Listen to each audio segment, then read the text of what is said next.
Bien, buenos días. Bien, el cultivo del mango es un cultivo muy importante para México desde el punto de vista superficie cultivada, derrama económica que genera tanto en el mercado nacional como en mercados de exportación y el empleo de mano de obra en muchos estados del país, desde el sur del país, Chiapas, la zona costera del Pacífico, hasta la zona costera del lado del Golfo de México.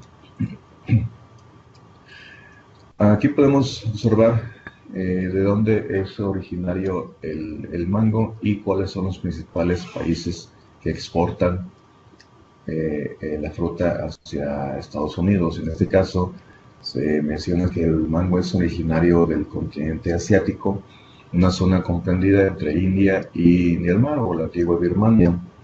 Allí es posible encontrar gran cantidad de materiales silvestres, gran cantidad de, digamos, de material criollo, en donde se han hecho pues, una colecta importante y donde se han originado materiales importantes para su mejoramiento. Actualmente el mango se cultiva en los trópicos y subtrópicos con muy buen desarrollo, un desarrollo económico, un desarrollo normal para la producción comercial desde los 35 o 37 grados centígrados, latitud norte y sur respectivamente. Puede ser que haya algunos cultivos fuera de estas latitudes, sin embargo, y puede ser también que se obtenga frutos, que tengan producción, sin embargo, la producción importante desde el punto de vista se encuentra entre estos grados de latitud norte y latitud sur. Bien, en el caso de la exportación hacia Estados Unidos, que es uno de los principales consumidores, mercados a nivel mundial, México, precisamente México es el principal país exportador de mango en sus diferentes variedades hacia Estados Unidos. Le sigue muy de cerca Perú, Ecuador, Brasil, Guatemala, Haití y algunos otros países de Centro y Sudamérica que también logran exportar. Sin embargo, México, pues como ustedes pueden ver en este gráfico, es con mucho el primer lugar exportador hacia los Estados Unidos. En el caso ya de nuestro país, la superficie cultivada a nivel nacional, pues es muy importante. Los principales estados productores, les comentaba hace un momento, se encuentran en la franja costera del Pacífico y en la franja costera del Golfo de México. En este caso, Chiapas ocupa el primer lugar en cuanto a superficie cultivada, con poco más de 38,000 hectáreas. Le sigue Sinaloa con 32,000 hectáreas, le sigue Nayarit con 26,000 hectáreas y Guerrero en cuarto lugar con 25,000 hectáreas. Obviamente las variedades cultivadas en cada uno de estos estados es distinta. Más adelante vamos a ver qué tipo de variedades se cultivan principalmente aquí en México. ¿Ya? En forma gráfica podemos aquí observar cuáles son los principales estados productores en cuanto al volumen de producción se refiere, visto desde el punto de vista de un porcentaje. En este caso figura Nayarit con una superficie muy importante, una producción del 18,3% del volumen nacional de producción. Le sigue Sinaloa, perdón, en primer lugar Veracruz, con una producción del 24,1%, le sigue Nayarit y Sinaloa en tercer lugar, y así sucesivamente, los primeros 10 estados productores de nuestro país. Aquí podemos observar cómo ha ido creciendo la superficie de mango, alcanzando una producción histórica en el 2017 de más de 1.600.000 toneladas. ¿Sí? Así en forma numérica podemos aquí tener algunos datos. Por ejemplo, 8 de cada 100 kilogramos de fruta en México, se producen, perdón, Guerrero y Nayarit producen 2 de cada 5 mangos que se cosechan en el país. 5 de cada 10, de cada 100 mangos, perdón, que se consumen a nivel mundial son producidos en México.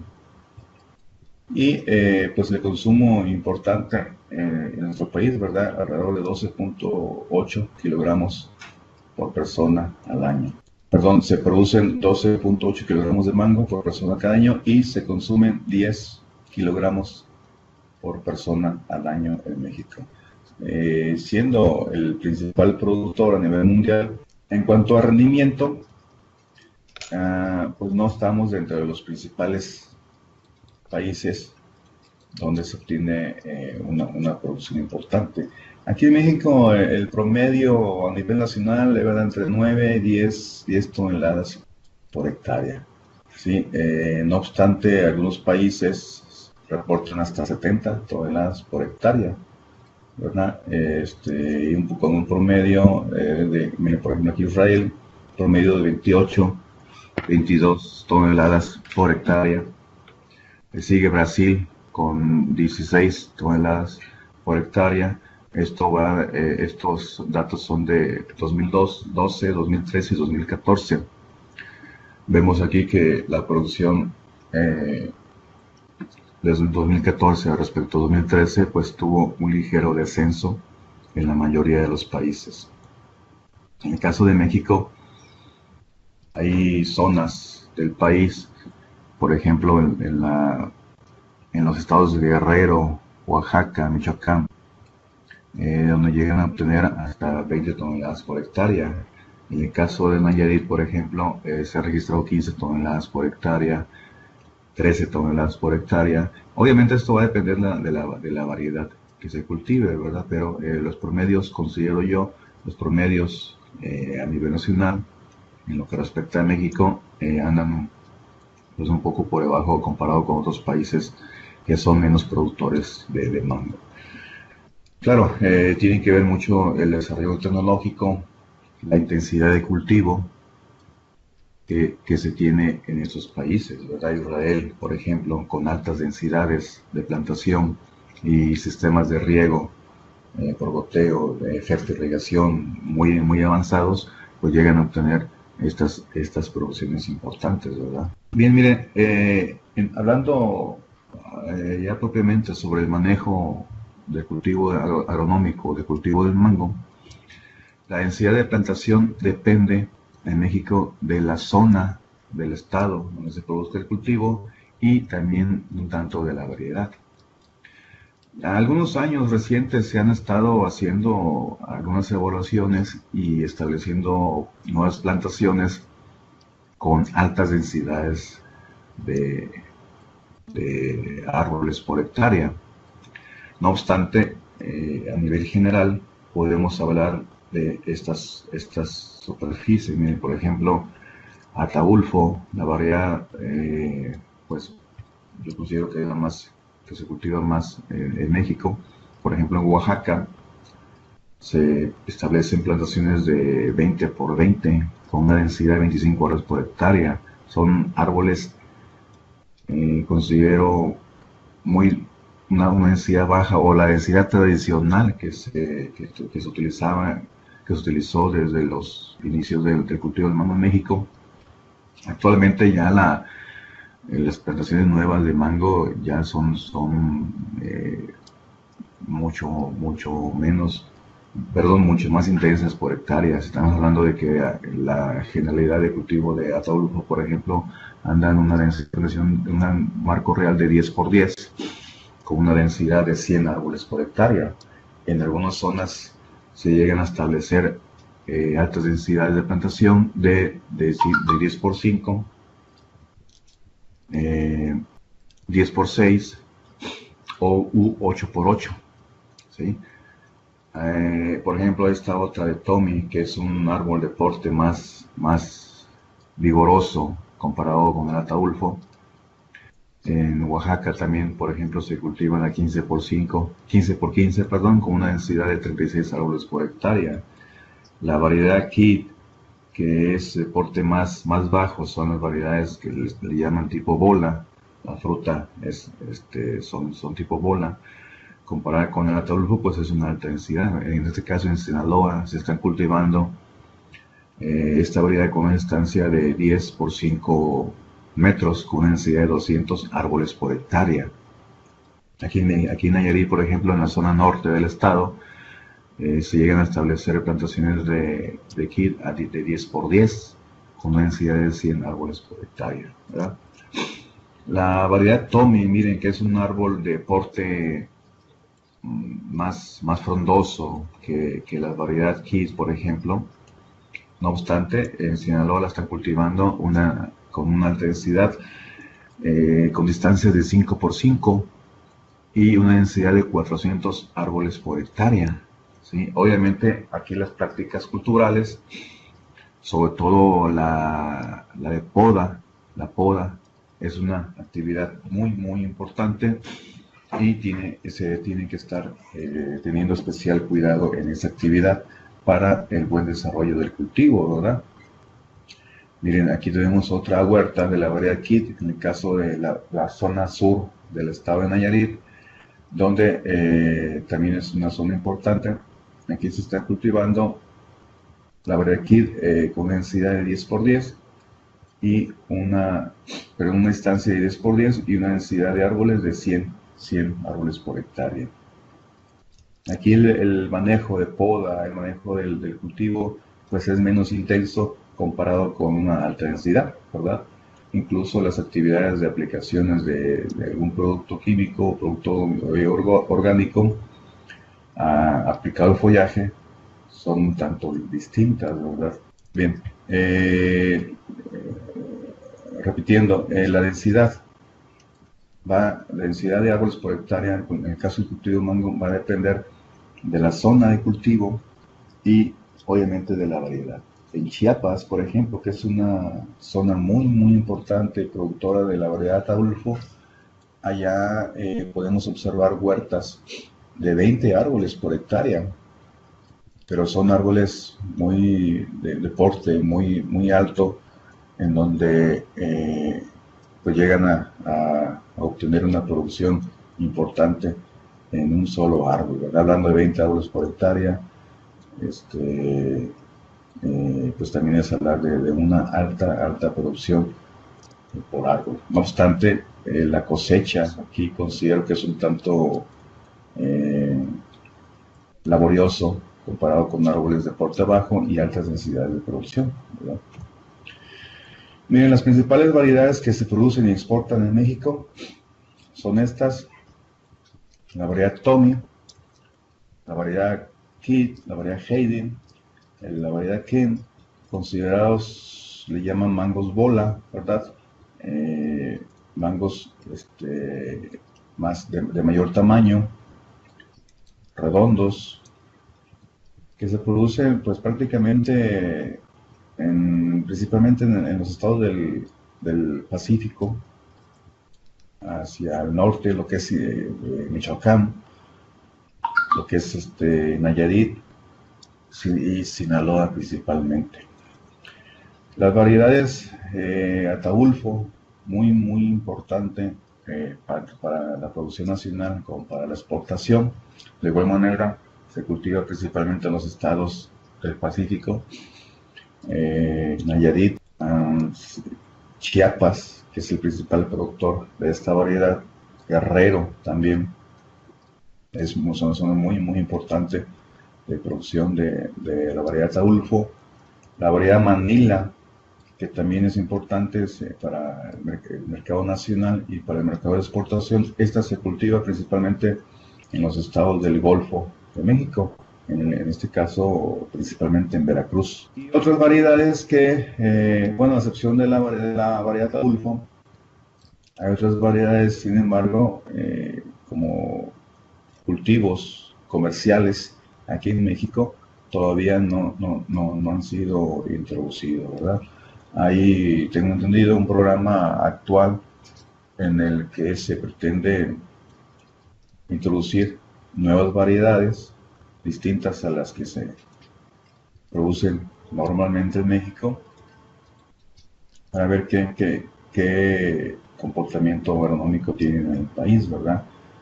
Hay una variedad, alrededor de 15 distintas variedades que pudiera ser importante evaluarlas, ¿verdad? Introducirlas y evaluarlas aquí en México. Sobre todo, básicamente en cuanto a rendimiento, adaptación y resistencia hacia algunas enfermedades, ¿verdad? Que tienen el mango de manera muy importante. Las variedades que se producen y se exportan en México son básicamente estas 6 variedades. Como pueden observar aquí, hay las variedades Tommy, que son los mangos conocidos comúnmente como mangos bolas, la variedad Cape, la variedad Hayden y la variedad Kim.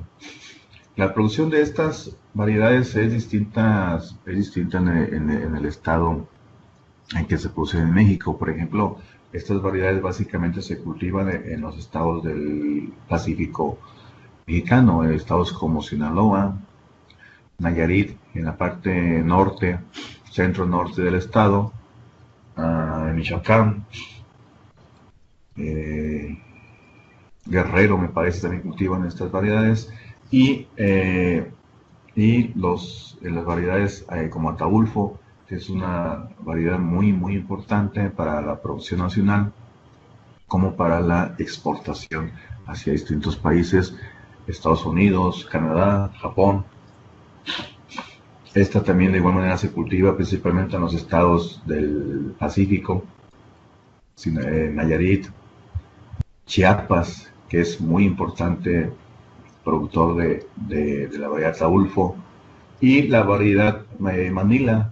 Esta se produce básicamente en los estados del Golfo, como Veracruz. También una variedad muy importante para exportación y para el consumo nacional, ¿sí? Estas son las variedades que se cultivan y producen principalmente aquí en México, tanto para la industria, para el mercado nacional, como para el mercado de exportación. Hay otras variedades que no se producen o no se cultivan de manera comercial aquí en México, pero que se tienen también desarrolladas, ¿verdad? La variedad Austin, Shelley, Palmer. La variedad Ataulfo, pues se cultiva en casi todos los estados productores de mango en México. Estas variedades no están propiamente cultivadas de manera comercial aquí en México. Ahí tengo entendido un programa de introducción de nuevas variedades para evaluar su adaptabilidad y resistencia hacia ciertas plagas y enfermedades. Considero que esto pues, pudiera ser interesante evaluarlas para ver su adaptabilidad y resistencia hacia enfermedades, ¿verdad?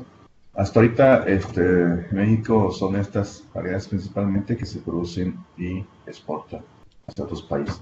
Miren, les comentaba hace un momento, la poda es una práctica agronómica muy importante en el cultivo del mango. Esta actividad debe ser iniciada a partir del primer año de plantación, a partir del primer año de edad. Ya una vez desarrollado, prendido el injerto, se poda, se elimina la parte apical de la vareta para inducir la emisión de ramas laterales y el árbol vaya agarrando una forma, especie tipo copa, una copa abierta, como se observa aquí. Esta es la poda más común que se hace en las distintas variedades, la variedad Tommy, la variedad Ataulfo. En este caso es la variedad Ataulfo. Y aquí pueden observar ustedes ya el mismo sitio de producción, árboles ya de 2 años en adelante. Pueden observar cómo va ramificando el árbol, ramas hacia abriéndose. En algunos casos es importante, es a partir de aquí eliminar ramas del centro, ramas que se crucen entre sí, para evitar más adelante la acumulación en la parte interna de la copa del árbol, la acumulación de humedad y el sombreado en esa parte. Como miren, pueden observar ustedes aquí, árbol ya a los 5 o 6 años de edad, en el mismo sitio, en el mismo huerto, como el árbol ya está con la copa muy formada. No obstante, aquí en la parte interna, en la parte céntrica del árbol, es necesaria eliminar en este caso ramas que estén sombreando la parte interna, para evitar acumulación de humedad y evitar acumulación de desarrollo de enfermedades, ¿verdad? En este caso viene siendo una poda sanitaria. El mango, la producción de mango se da en la periferia, se da en brotes de temporada, ¿sí? El mango florece, su cosecha, y emite yemas vegetativas nuevas. Esas yemas son las que van a dar la floración al año siguiente. En la parte interna de la copa del árbol, la producción es mínima, de tal manera que es mínima, pero contiene follaje, el cual, si no hay una buena ventilación, una buena entrada de luz en la parte interna, es muy probable que haya desarrollo de plagas y de enfermedades como fumagina o escamas, que son muy importantes, como vamos a ver más adelante, ¿verdad? Miren, un árbol ya podado, de 3 años de edad, y con esta producción, ¿verdad? Pueden ver ustedes aquí cómo se abre la copa. Aquí en la parte interna se eliminan las ramas que estén obstruyendo o que estén provocando sombreado en la parte interna, y se facilita la ventilación y la entrada de luz, de tal manera que pues podemos obtener esta producción y favorecemos la forma y el desarrollo del árbol, ¿verdad? Obviamente las labores de aplicación de algún producto, aspersiones o cosecha, pues se facilitan en árboles con este tipo de poda y este porte, ¿verdad? Estas son plantaciones acá en Nayarit con una densidad de 100 árboles por hectárea y una distancia de plantación de 100%, perdón, de 10 por 10 metros. Bien, otra práctica importante en el árbol es la fertilización. La fórmula y la cantidad de fertilizante debe estar basada en un análisis de laboratorio de suelos, ¿sí?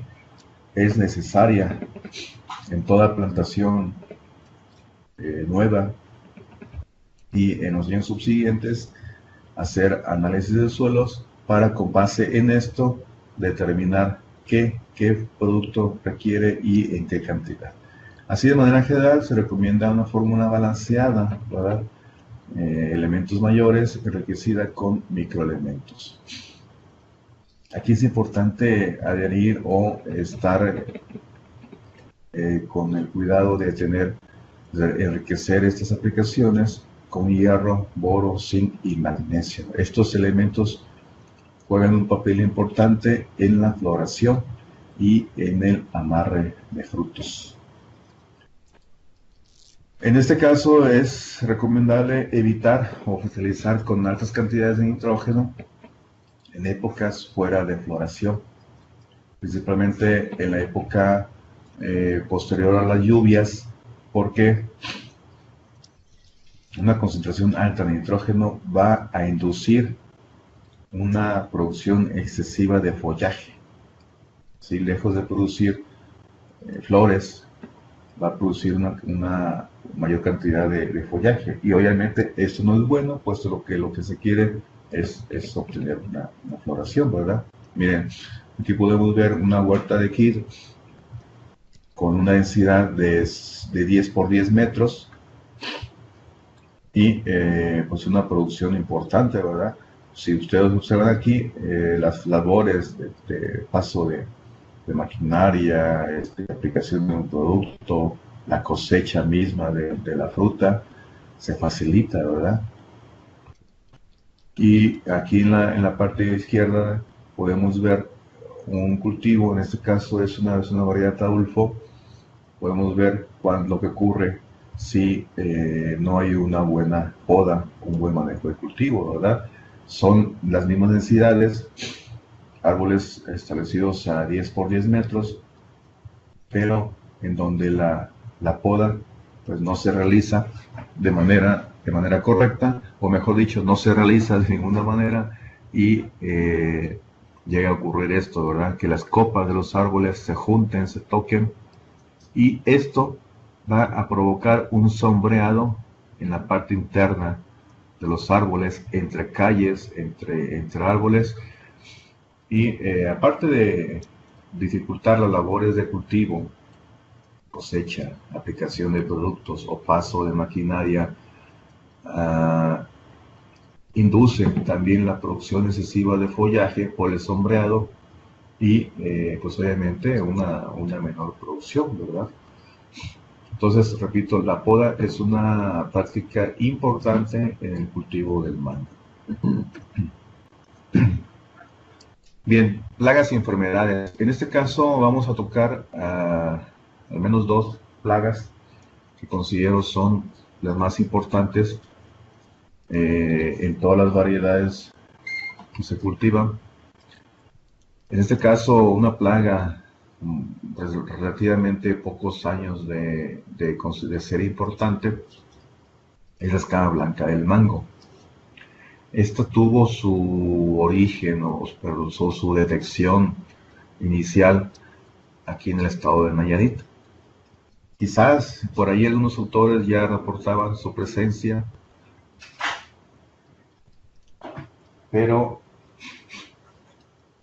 no como plaga. No era una plaga importante, se llegaba a presentar por ahí algunos brotes. Sin embargo, fue hasta por ahí en los años del 2099, 2000, 2001, 2002, en que la plaga tuvo un brote muy importante aquí en el estado, y a partir de allí comenzó su dispersión y comenzó a provocar daños en distintos lugares del país, ¿verdad? Actualmente se distribuye en casi todos los estados del Pacífico como plaga importante. Ustedes pueden ver aquí que afecta el follaje. En este caso, estas manchas aquí blancas que se ven vienen siendo una cubierta cerosa que tienen los machos. La escama propiamente, como podemos ver ustedes aquí, es la hembra que está cubierta por una escama, y las áreas estas blanquecinas como nieve son los machos. Estos se cubren de una capa cerosa. Aquí ocurre su desarrollo y emergen como adultos. Esta plaga daña follaje y frutos, como pueden observar ustedes aquí. Es muy importante en variedades como Tommy, Kid y Ken, y Ataulfo también, aunque en Ataulfo, por ejemplo, al madurar el árbol, al madurar la fruta, se torna amarilla y el daño que provoca la escama desaparece, se borra, digámoslo así. Básicamente es un daño estético de esta plaga en la fruta, provoca un manchado. Al limpiar esta parte de aquí de la escama, bien, esta plaga se asocia o favorece el desarrollo de enfermedades como fumagina. Si la infestación es fuerte, como lo podemos observar aquí en esta imagen, el desarrollo de fumagina es muy común en árboles con mal manejo de la poda, ¿sí? Árboles sombreados, árboles que tienen poca circulación interna, poca ventilación en la parte interna de la copa, se favorece el desarrollo de enfermedades, de plagas como escama blanca del mango, y a su vez esta propicia el desarrollo de fumagina, ¿ah? Lo que finalmente recae en una caída importante del follaje. Bien, mire, así de manera general, las prácticas que se recomiendan para el control de esta plaga, pues les comentaba yo, la poda, una poda sanitaria y de formación es muy importante para el manejo de esta plaga. Como una manera de prevención, la poda tiene un papel importante. También recomendamos aplicaciones de aceite mineral, insecticidas, reguladores de crecimiento, extractos que hemos evaluado aquí en Nayarit y han tenido buen efecto contra esta plaga, extracto en este caso de ajo y extracto de neem.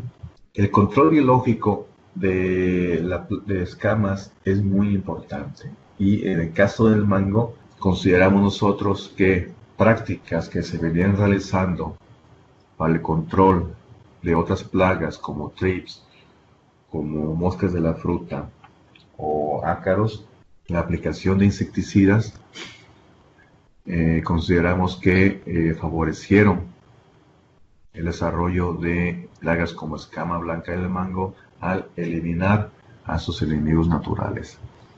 Hemos observado tan solo aquí en Nayarit distintas especies que se consumen a la escama blanca del mango. Aquí podemos observar Hylocourus alimentándose de la hembra, diciendo la hembra. Si ustedes, bueno, aquí observan nada más la cubierta, una capita cerosa que envuelve a la hembra.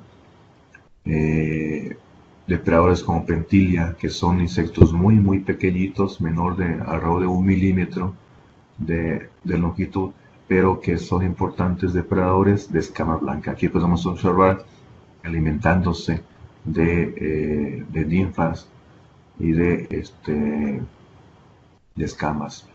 Y otro depredador muy importante para la escama es el conocido como cargabasura. En este caso se trata de Cerocrisa. Es una especie de crisópide.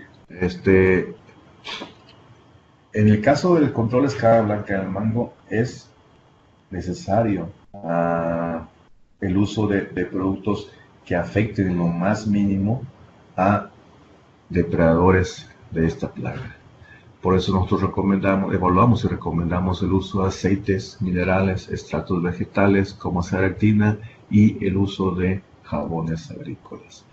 También es muy importante que se evite en lo posible el uso de insecticidas químicos o de amplio espectro, aunque sean estos de productos de muy baja toxicidad, pero que tengan efectos contra otros insectos. Y sobre todo evitar el uso de estos en épocas de floración y amarre de frutos, ¿sí? En mango, en los últimos años hemos tenido bastantes problemas en todo el país de aborto de fruta. Y una de las posibles causas que se consideran es la eliminación de polinizadores como abeja y como mosca doméstica. Y esto por eso es que recomendamos evitar el uso de insecticidas en épocas como floración y amarre de frutos. Aparte de afectar a depredadores de la escama blanca del mango, afecta también a insectos polinizadores. Miren, otra plaga importante en el caso del mango son las moscas de la fruta. En el caso de mango, las importantes, al menos aquí en los principales estados donde se produce mango, son 2 especies pertenecientes a la genera Anastrefa. En este caso es Anastrefa ludens, y Anastrefa obliqua. Hay otra especie, pero esa está confinada o está en la parte sur del país, en el caso de Chiapas, en la frontera con Guatemala, que es la mosca del Mediterráneo, Ceratitis capitata, la cual podemos observar aquí en esta imagen. ¿Sí? Y estas, bueno, para el control de estas plagas se utilizan distintos tipos. Hay toda una campaña a nivel nacional, ya con más de 20 años de establecida en el país, en la cual se realizan diferentes prácticas para el manejo de esta plaga. Una práctica común que vamos a ver es el uso de monitoreo, perdón, con el uso de trampas con atrayente. En este caso se usa un atrayente, se recolecta y destruye frutos infestados, principalmente en zonas urbanas o en huertos de traspatio o en árboles que están a bordo de caminos cercano a huertos comerciales. De igual manera se utilizan unas estaciones que le llamamos estaciones cebo, o comúnmente conocidos como botes matadores, los cuales contienen una mezcla del atrayente que se utiliza para el trampeo y malatión. Aquí podemos observar un bote hecho, ¿verdad?, por los propios productores y colocados en sus huertos en la parte interna o en la periferia de sus huertos, ¿verdad? Le llaman estaciones matadoras, estaciones cebos o botes matadores. Aquí se le coloca el cebo con malatión, se cuelga en la rama del árbol y tiene efectos muy importantes para el control de la mosca de la fruta, ¿verdad? El control que se hace, el control químico de la mosca, pues se hace con una mezcla del atrayente, el mismo atrayente que se utiliza para el trampeo. En este caso es una proteína hidrolizada, producto obtenido a base de fermentaciones. Se mezcla malatión como insecticida y ya sea que se aplique en forma terrestre o aérea, ¿verdad? Las aplicaciones de contra moscas de la fruta en forma aérea son muy importantes en el país. También se utiliza el control legal. En este caso se expiden certificados con base en una revisión, inspección que se hace de los huertos, los cuales pues deben de cumplir ciertos requisitos para el manejo de esta plaga, ¿verdad? Una vez que se verifica que el huerto cumple con el manejo de la plaga, desde trampeo, monitoreo, aplicaciones, y se mantiene durante un cierto periodo de tiempo libre de la plaga, pues se le expiden certificados o se les pide un documento para que puedan movilizar la fruta, ya sea el empaque y de aquí a exportación. En los empaques, pues el método más común es el tratamiento térmico. Hay otros tratamientos que tengo entendido que ya están autorizados para su uso en control de esta plaga, como la radiación. Bien, miren, en la mezcla de proteína o de la mezcla de plaguicidas para el control de la plaga viene siendo esta: una parte de malatión, 4 de proteína y 95 partes de agua. Esta mezcla se usa tanto para botes matadores o estaciones cebo como estas, y en aplicación terrestre en los huertos. En el caso de una aplicación aérea, pues se utiliza el mismo malatión, pero formulado como mucho bajo volumen para aplicarse en forma aérea. En este caso es una parte de malatión por 4 de proteína y aplicado en forma aérea, ¿verdad? Nosotros aquí en EI tenemos una experiencia muy importante en el uso de estos cebos. Estas botellitas matadoras son muy económicas, reciclables, como pueden observar ustedes aquí. Son botes de leche o de jugo.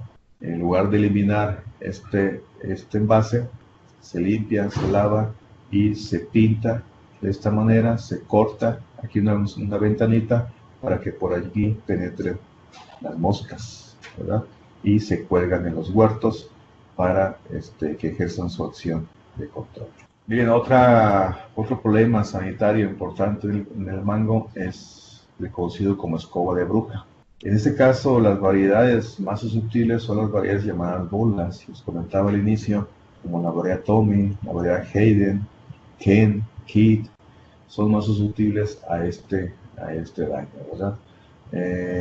Se le atribuyen por ahí a un origen causado por hongos, aunque se han detectado en flores con esos síntomas, se han detectado principalmente daños por ácaros. No se descarta aún que haya ahí involucrada o asociada a alguna enfermedad, como fusario. En algunos casos también se ha detectado el hongo fusario aquí en con esos síntomas. El control de este problema sanitario se realiza con aplicaciones a base de azufre, aceites minerales. La poda y eliminación de estas inflorescencias ejercen un control muy importante contra esta enfermedad. Aparte de que el clima influye mucho para la presencia de esta plaga. Miren, en climas con humedad menores o climas muy secos son más propensos al desarrollo de estos síntomas. Una enfermedad muy importante que ataca al cultivo de mango en todas sus variedades es la antracnosis. En este caso ustedes pueden observar aquí unas manchitas de color café oscuro. Si el daño es muy fuerte, sobre todo en los brotes tiernos, el follaje tiende a enroscarse, se enchina las hojas jóvenes, los brotes jóvenes, y en algunos casos pues provocan deformaciones importantes. Si el daño ocurre en la floración, provoca pérdidas importantes, evita la amarre del fruto, provoca la caída de frutillos y favorece el aborto de estos. Se presenta principalmente en regiones muy húmedas. Prácticamente todos los estados donde se produce mango, esta enfermedad es muy importante. Si ya el daño se ocurre en frutas en desarrollo o próximas a cosecha de la fruta, esta no penetra, es decir, no avanza hacia la pulpa, hacia el centro del mango, se queda en la periferia, es una mancha superficial entre la cáscara y la parte externa de la pulpa, pero este manchado pues obviamente ya provoca una pérdida importante, ¿verdad? Para el control de esta enfermedad se recomienda, repito, una poda sanitaria. La poda sanitaria, o la deformación, poda de rejuvenecimiento o poda sanitaria en el cultivo de mango es muy importante para muchas cosas y principalmente para el control de plagas y enfermedades. También se controla mediante la aplicación de fungicidas como Benomilon, Thiabendazol o Azoxystrobin, ¿verdad? En campo y en fruta, ya en fruta para corte, en empaque, se recomienda la aplicación de Benomilon y Thiabendazol como tratamiento post cosecha, aparte de una desinfección con agua clorada.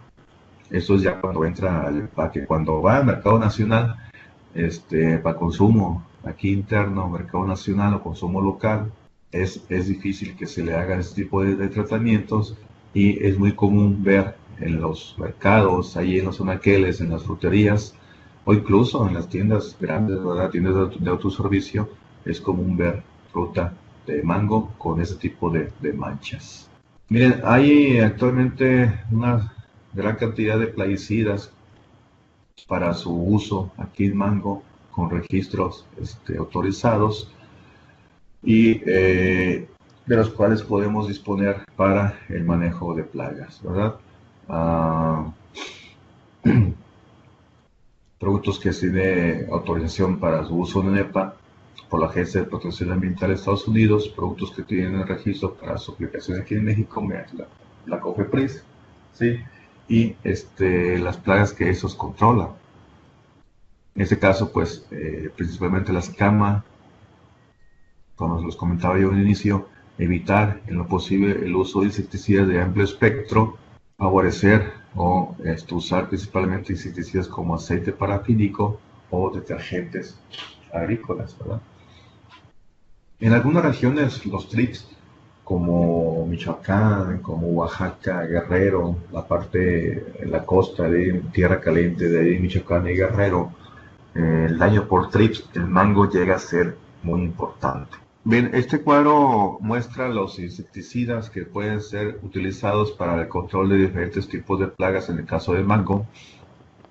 cultivos autorizados por la